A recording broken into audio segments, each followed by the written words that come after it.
Today, I want to tell you about verbs of necessity, about have to and must. In general, have to and must are really similar, but there are some little differences. So let's talk about them. Have to, we use for general obligation. When it's a rule or it's a law. For example, I have to speak English at work.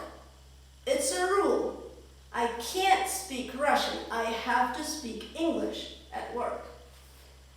And must, we use more for personal obligation. When it's I who thinks it's necessary. For example, I must learn English to get a promotion.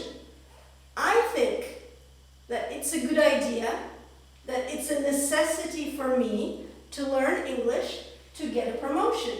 So I must learn English to get a promotion.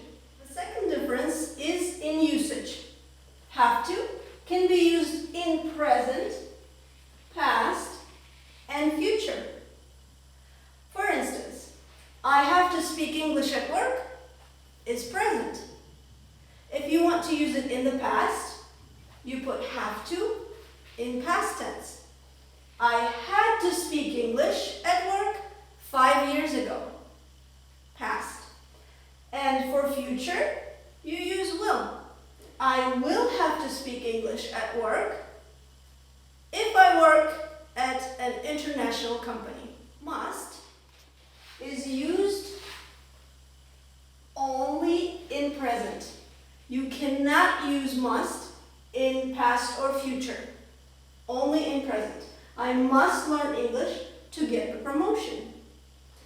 If you want to use necessity in the past, you have to use have to. So to say, I must learn English to get a promotion in the past, you should say, I had to learn English to get a promotion 5 years ago. Now I know English. I got my promotion. And the last difference is in how we use it in formal and informal speech. Have to can be used in both formal and informal. And must can only be used in formal speech. So basically, you can use have to all the time. So these were the grammatical differences. In practice, in real life, must is almost never used for necessity. So my suggestion to you is forget about must. You don't need it. Just use have to all the time. You can say, I have to learn English to get a promotion. You don't have to use must. Now let's talk about the negative forms of these verbs. As I said, must and have to in their positive forms are very similar. Very similar. Almost no difference. But in their negative forms, don't have to and mustn't are absolutely different. Very different.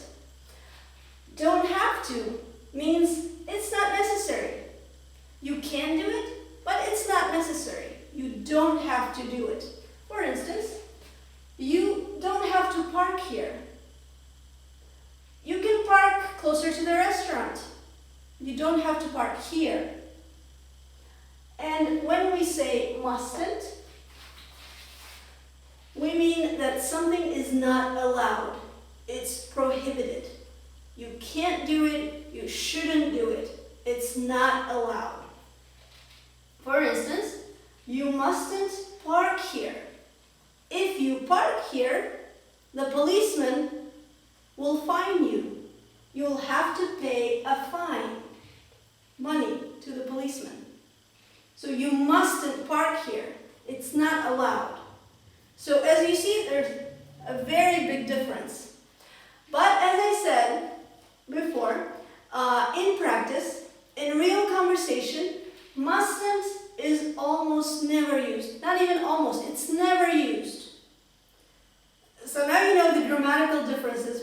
must and have to. Mustn't and don't have to. But my suggestion to you is just don't use must. Don't use mustn't. You can always use have to instead. So let's forget about must. Make your life easier. Use have to. I can say, you don't have to use must.